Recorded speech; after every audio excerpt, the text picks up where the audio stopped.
तो आज कंटिन्यू करेंगे क्या हेलो एल्केन्स हेलो एरीन्स का पार्ट 3।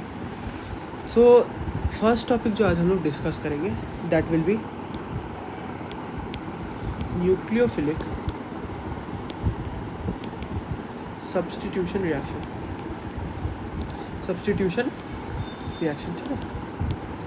अच्छा, what is nucleophilic substitution reaction? Obviously a compound which is nucleophile in nature is coming and attacking what? Carbon. क्यों?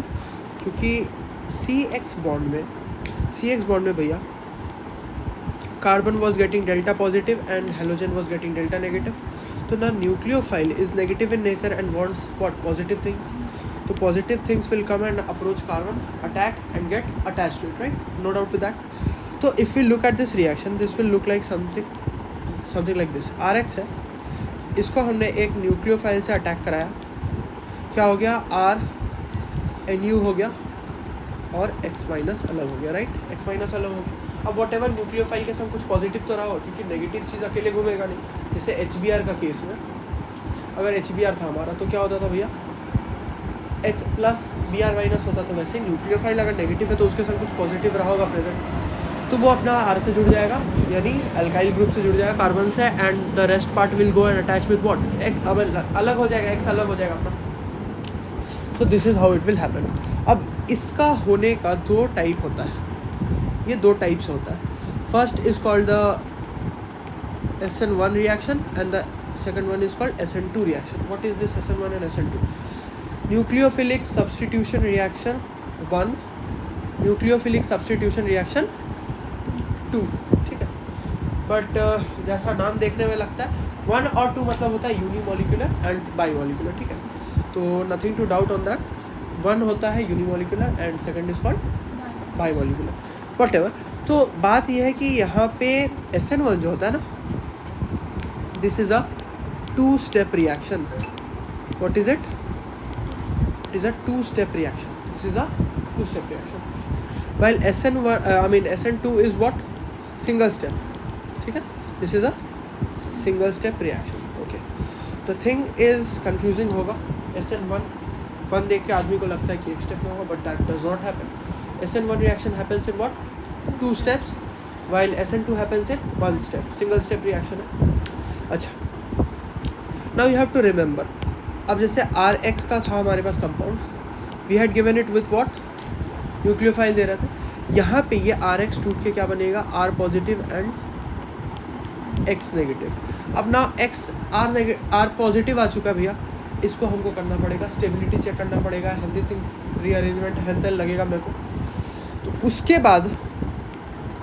उसके बाद ये जो होगा ट्रांजिशन स्टेट बोलते हैं इसको, बीच में है ना कुछ। अगर मान लो हमको कहीं पॉइंट A से पॉइंट B में जाना है और उसके पीछे पॉइंट C पड़ता है, अगर हम C पे रुकते हैं तो that is what? My transition place. तो मेरा ट्रांजिशन प्लेस है ना, कनेक्टिंग प्लेस है मेरा, वैसे ही कनेक्टिंग वो हुआ ट्रांजिशन प्लेस, ठीक है।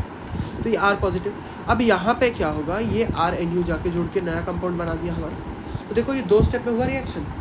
तो फर्स्ट वॉज दिस R से R positive, then the next step was R positive से RNU, ठीक। But that does not happen in SN2। इसके केस में क्या होता है कि RX आपके पास कंपाउंड है, you are bringing me what? NU negative.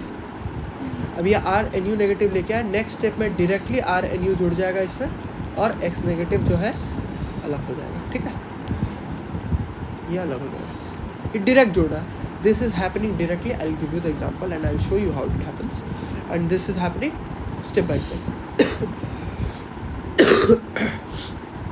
अरे ये जो फर्स्ट वाला है ना SN1 का reaction, we have done it. HBr का रिएक्शन में we have done it. Positive को शिफ्ट करा देते थे हम लोग 2 डिग्री 1 डिग्री में, we have done that reaction. अच्छा, now the thing is SN1 reaction का थोड़ा सा पढ़ा जाए, SN1 को थोड़ा डेप्थ में पढ़ा जाए। SN1 रिएक्शन, तो let us take a compound R1 C R2 and R3 which is attached with X group. Now first step में क्या होने वाला है? कार्बोकैटायन का फॉर्मेशन होगा। क्या होगा ना? क्यों भैया? How do we know? Look at this carbocation का फॉर्मेशन हुआ क्या भैया? इफ़ यहाँ पे कार्बोकैटायन का स्टेबल फॉर्मेशन हो रहा है तो यहाँ पे भी करना पड़ेगा। तो उसके लिए अपन क्या कर रहे थे उसके लिए x को अलग कर रहे थे ना, x नेगेटिव अलग और ये बाद बाकी पॉजिटिव अलग. तो it was looking something like this.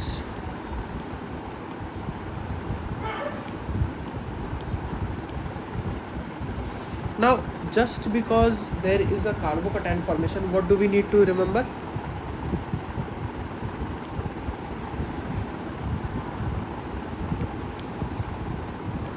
Rearrange if needed, right?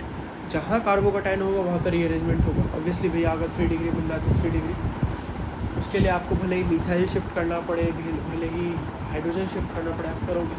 You have to provide what, maximum stability, right? जो भी. तो अब ये आ गया. नेक्स्ट स्टेप में क्या होने वाला भैया, एन आएगा. और ये जो स्टेप हो रहा है ना, दिस इज़ वेरी फास्ट. ये पहला स्टेप जो है ना, this is the slow step. First step is the slow step and the second step is the fast step.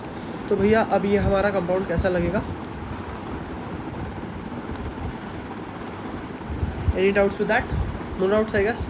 अच्छा, तो हाउ डू वी नो भैया कौन सा स्लो है, कौन सा फास्ट है? एंड देखो, स्लो स्टेप इज़ ऑलवेज जहाँ पे कंपाउंड को डिसीजन करना है कि मेरे को किस फॉर्मेट में जाना है. देखो, अगर if you're going out somewhere, what सबसे ज़्यादा टाइम क्या चीज़ में लगता है? Deciding what clothes we are going to wear, makeup.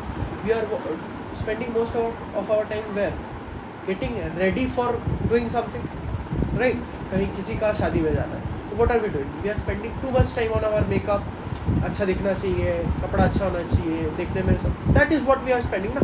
तो that is what carbon has to decide. Now अब जितना ज़्यादा आप स्टेबल लेके आओगे भैया, उतना ज़्यादा फास्ट होना चाहिए. अब अगर भैया आपके पास 2 कपड़ा है, एक गुची का कपड़ा है और एक नॉर्मल कपड़ा है, वैन यूज इट, आप कौन सा पहनोगे? गुची का पहनोगे. क्यों? क्योंकि वो डायरेक्टली पता चलता है कि बहुत अच्छा. देयर इज नो चॉइस करने का ऑप्शन ही नहीं, मेरे को दिमाग ही नहीं लगाना. तो वैसे ही अगर 3 डिग्री पे स्टेबिलिटी मिल रहा है, कार्बोकैटायन तुरंत फॉर्मेशन होना चाहिए भाई, उसको अच्छा ऑप्शन मिल रहा है. बट अगर वहीं पे 1 डिग्री का बात है तो जल्दी नहीं करना चाहेगा ना. Why? Because it is not getting stabilize that easily. तो now the thing is the main thing is coming. What is this main thing? This slow step ना, this slow step is called the RDS. RDS, what is the RDS? Rate determining step. What is it? Rate determining step. Rate determining step. What is this rate determining step? अच्छा, ये rate है क्या? अब देखो भैया, आप कोई भी रिएक्शन करोगे तो आपको उसका स्पीड मैटर करता है कि नहीं रियल लाइफ में? अगर ज़्यादा मेरे को भूख लगा है, आपको खाना बनाना है, तो आप ट्राई क्या करोगे? आपको बहुत तेज़ भूख लगा है एंड ओवर हियर आपका कोई चॉइस है नहीं, कुछ भी चलेगा, कुछ भी चाहिए खाने को. तो आप क्या मटन बनाने बैठोगे उस टाइम, कि एक अंडा उबाल के खा लोगे? अंडा उबाल के खा लोगे भाई, बिकॉज टाइम मैटर कर रहा है ना. तो वही रेट होता है. अगर मान लीजिए आपको एक रिएक्शन करा रहे भैया, तो faster it is happening, the rate is more rate है, मतलब फास्टर हो रहा है. स्लो रेट है तो स्लो हो रहा है. तो रेट डिटरमाइन, अब ये जो स्पीड है, जो रेट है, वो डिटरमाइन कौन कर रहा है? कार्बन जो बन रहा है, जो ट्रांजिशन स्टेट है, जो वो वही तो डिसाइड कर रहा है ना कि वो कितना स्टेबल है अपने आप. Fact.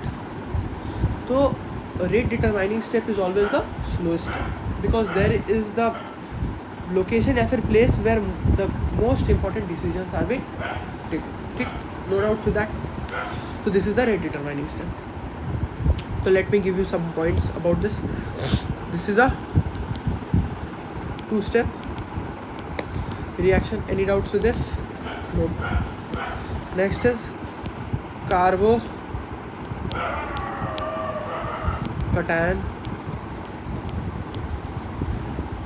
formation. No doubts with that. First step is RDS. Any doubts with that? क्योंकि वहीं पे तो डिसीजन करना है ना. Next is possibility of rearrangement. Possibility of rearrangement, not always, but हाँ रीअरेंजमेंट जब होगा तब करना पड़ेगा ना.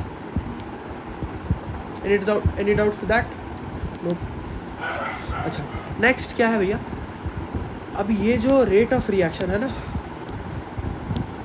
Rate of reaction. अब मेरे को एक बात बताओ, जैसे rate of reaction is what, जितना जल्दी रिएक्शन होगा. अब मैंने जैसे आपको ऑप्शन दिया कि you are having a Gucci का कपड़ा and you are having a Van Heusen, both are good. Van Heusen is good if you do not compare it with Gucci का range prices. Van Heusen is very good, 2000 रुपये से ऊपर आता है जो भी आता है. बट अगर रेट ऑफ रिएक्शन मेरे को देखना है तो आप कौन सा चूज़ करोगे? गुची. तो जितना ज़्यादा स्टेबल चीज़ ऑप्शन मिला उतना जल्दी चॉइस कर पाए, उतना जल्दी रिएक्शन हुआ. तो rate of reaction is dependent upon the stability of carbocation. जितना ज़्यादा स्टेबल कार्बोकैटायन का फॉर्मेशन होगा उतना ज़्यादा जल्दी रिएक्शन होगा ना. It is directly dependent upon the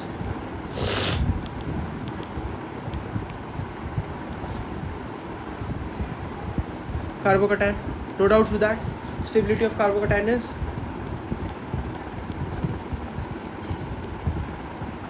any doubts?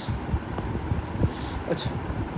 Now अब देखो, just because we are doing what chapter is this?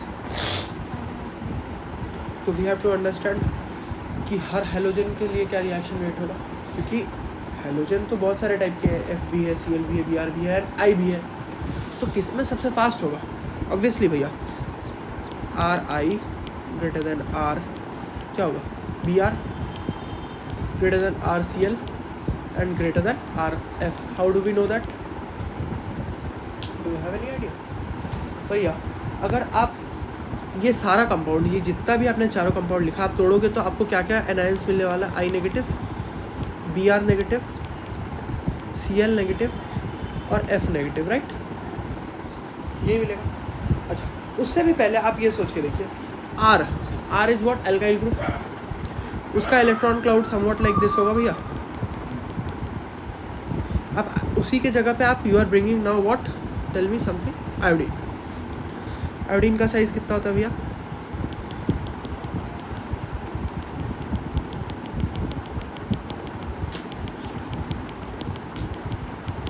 ये होगा. अच्छा, इसके लिए क्या सिचुएशन होगा? ऐसा ही कुछ. एंड ब्रोमीन के लिए ठीक है.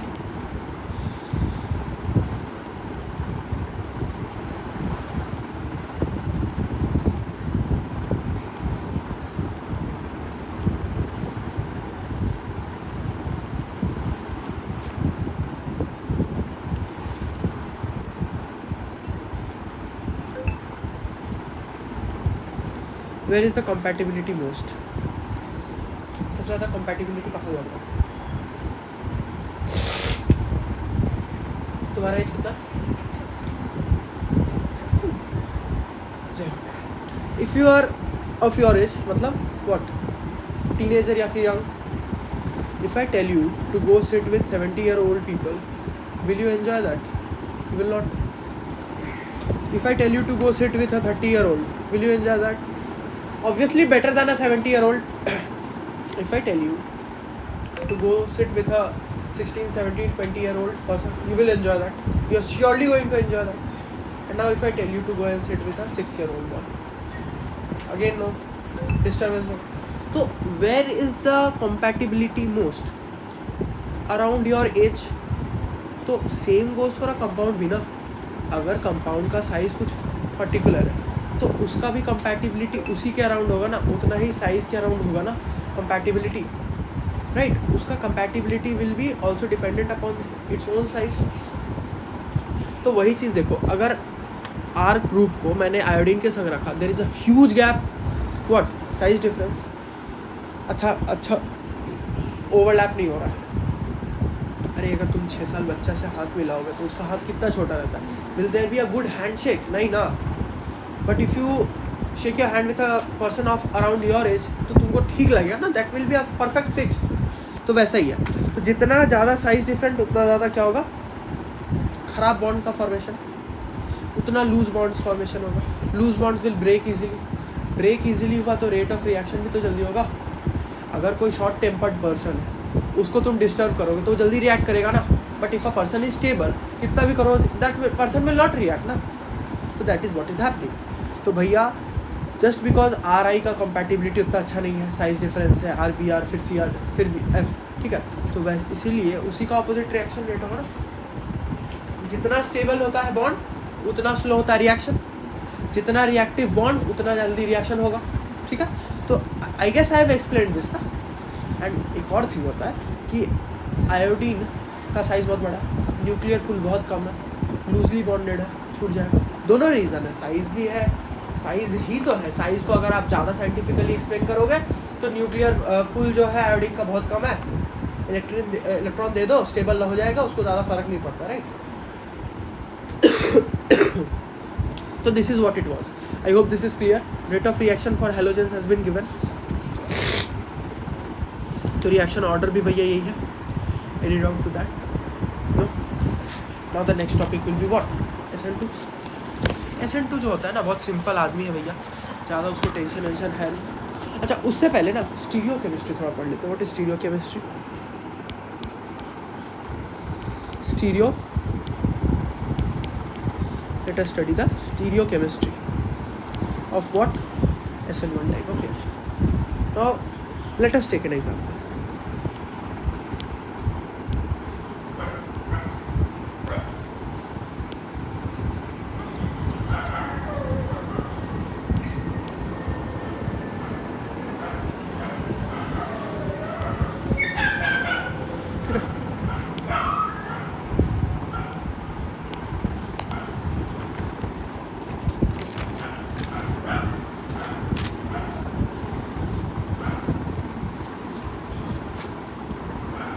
What is ET? Ethane, ethyl group, C2H6 वाला group. Now what are we doing? We are breaking it down.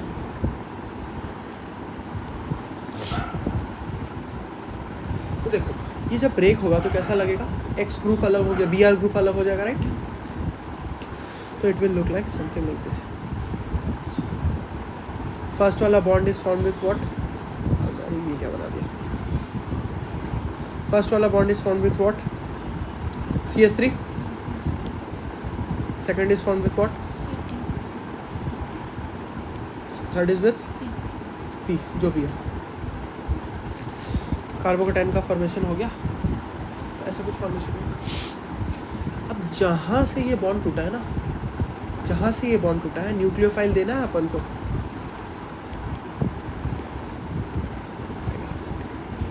अब ये प्लेन कैसा होता है ना, ऐसा कुछ होता है। कार्बन तो पी ऑर्बिटल में बॉन्ड बनाता है, थोड़ा मोड़ा आइडिया होगा, नहीं भी है तो ट्राई टू रिमेंबर दिस। ज़्यादा इसका ज़्यादा डेप्थ में नॉलेज इज़ नॉट नीडेड, इसका 2-3 चीज़ पॉइंट नीडेड है बस वो बताने के लिए। तो P orbital is like this, ठीक है। पी ऑर्बिटल यहाँ पे है एक जगह और यहाँ पे एक जगह, ठीक है। दोनों में से कहीं पे भी क्या हो सकता है? कंबाइन कर सकता है, जो तुम न्यूक्लियोफाइल दी। अब देखो, अब तुम्हारे पास 2 ऑप्शन है भैया। You can either combine over here or you can combine over here. If you combine on the left side, which side? On the left side, the product will again look like this.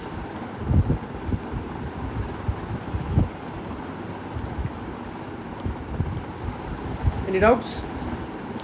अच्छा भैया, ये जो configuration था, जहाँ से Br हटा वहीं पे न्यूक्लियोफाइल जुड़ गया। स्टीरियो केमिस्ट्री मेंटेन है। स्टीरियो केमिस्ट्री क्या होता है भैया? 3D शेप, जो 3D में जो शेप वो मेंटेन है ना अभी भी। अगर भैया आपका 4 हाथ और पैर, एक हाथ काट के हटा दिया, दूसरा हाथ प्रोस्थेटिक हाथ लगाया, वहीं पे लगाया, आपका स्टीरियो केमिस्ट्री तो मेंटेन्ड है। तो will there be any 3D change? नहीं ना। तो दिस इज कॉल्ड, आपका 3D chemistry has been retained, है ना, रिटेन हुआ ना। This is called This is called retention. No doubts with the word? No doubts with the explanation? अगर भैया सेकंड ऑप्शन में यहाँ पे इस ऑर्बिटल में राइट में ज्वाइन कर गया तो व्हाट विल हैपन? थोड़ा सा चेंज हो जाएगा। आपका राइट हाथ खोल के लेफ्ट हाथ पे ये और एक लगा दिया। आपके पास टोटल लिम्स तो अभी भी 4 है ना, 4 अपेंडेजेस है, 2 हाथ 2 पैर, लेकिन स्टीरियो केमिस्ट्री चेंज हो गया। एक ही साइड पे दोनों हाथ है आपका।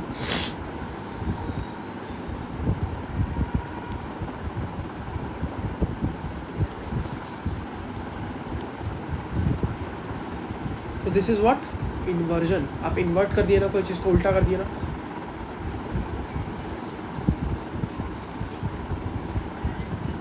इन्वर्जन, ठीक। No doubt with that. I hope this is clear. Now this retention और इन्वर्जन का जो प्रोडक्ट्स है ना, these are called what? अगर ये product 1 है and this is product 2, तो 1 and 2 are called enantiomers. ठीक है. अच्छा, दूसरा जो ये भी उतना इम्पोर्टेंट नहीं पॉइंट, क्या इम्पोर्टेंट जो है ना वो अब लिख रहा है, बहुत ज़्यादा जो इम्पोर्टेंट पॉइंट है वो अब लिख रहा है.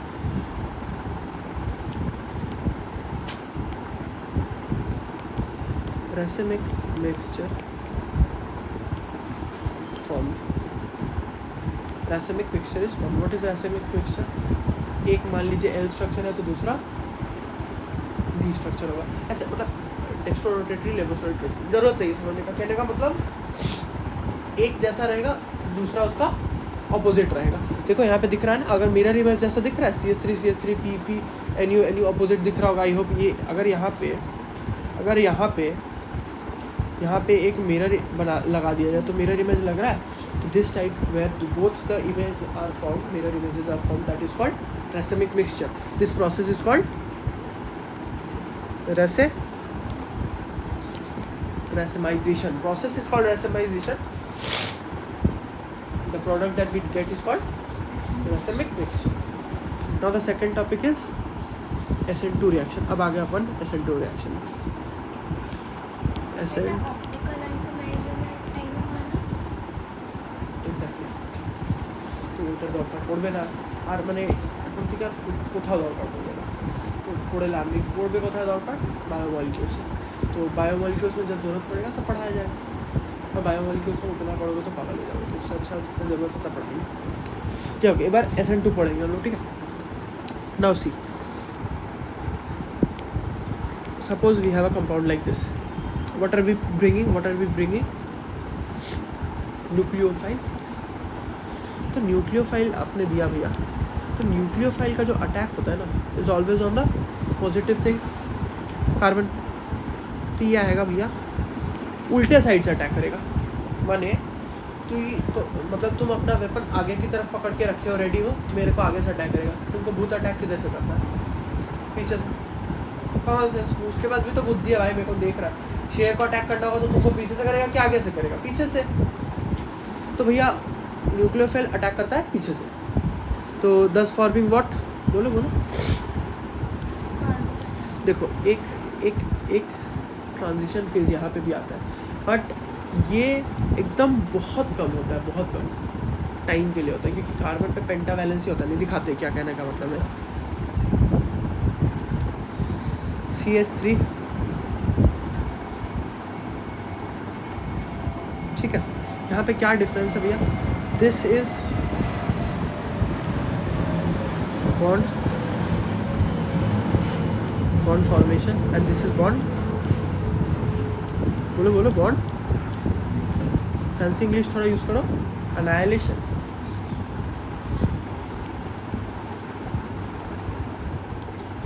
दिस इज बॉन्ड अनाइलेशन, ठीक है.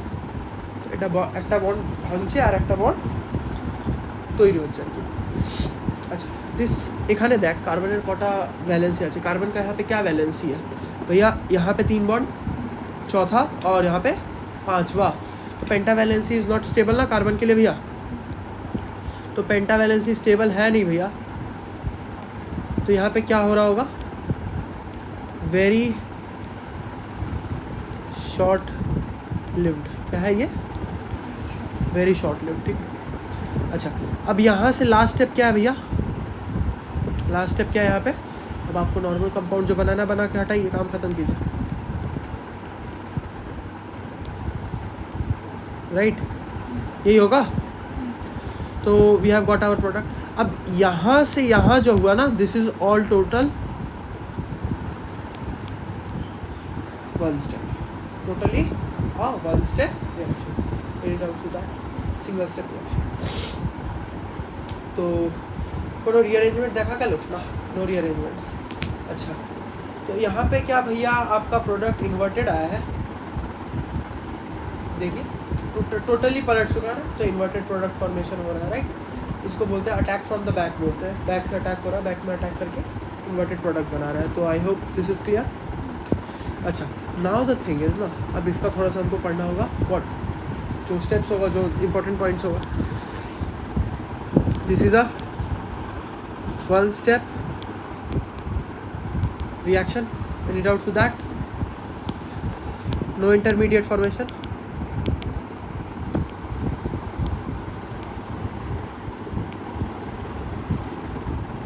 No intermediate formation. No rearrangement whatsoever ना, कोई भी rearrangement कहीं भी नहीं होने वाला क्योंकि कोई कार्बोकेटायन बन नहीं रहा.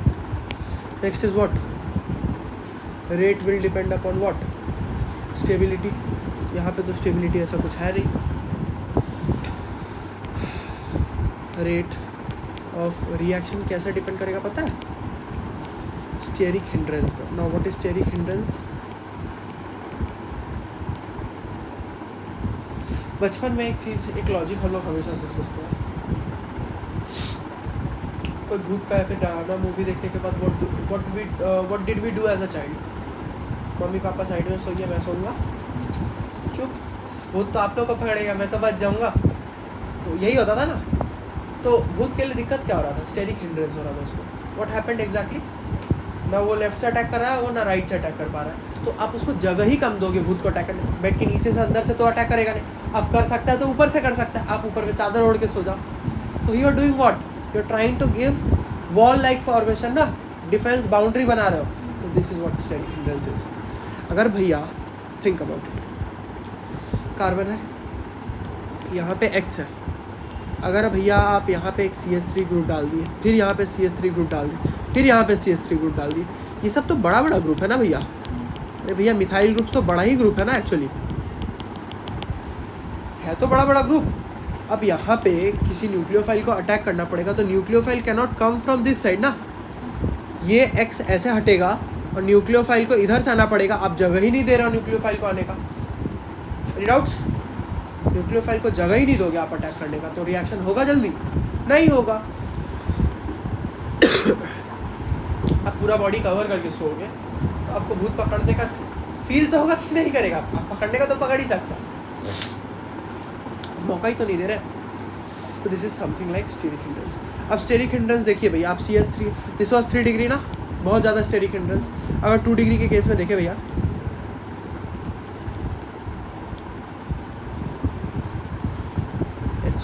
H is a small group, तो इसको घसका देगा, धक्का मार देगा, इस H को धक्का मार के NU घुस सकता है. बट CH3 को तो समय लगेगा ना, या फिर उससे बड़ा ग्रुप हो तो और ज़्यादा बड़ा बात दिक्कत है. तो 2 डिग्री में भैया थोड़ा जल्दी हो जाएगा, और 1 डिग्री का तो भैया बहुत जल्दी हो जाएगा. Common sense. Any doubt with that? बोल, कोई डाउट है तो? नहीं तो जय हो. तो आप जितना ज़्यादा भैया स्टेरिक हिंड्रेंस देंगे उतना ज़्यादा प्रॉब्लमेटिक है मेरे. तो भैया रेट ऑफ रिएक्शन अब क्या होगा? रेट ऑफ रिएक्शन के लिए क्या ऑर्डर बनेगा भैया? 1 डिग्री पे जल्दी होगा, 2 डिग्री से और 3 डिग्री. ठीक है, क्योंकि भैया स्टेरिक हिंड्रेंस किस में सबसे ज़्यादा था? 3 डिग्री में, 2 डिग्री में, फिर 1 डिग्री में. Any doubt with that? I don't think there is any doubt. Clear पूरी. तो with this we will conclude our topic SN1 and SN2 type of reactions, and with this we will conclude our video over here. Next video में next part.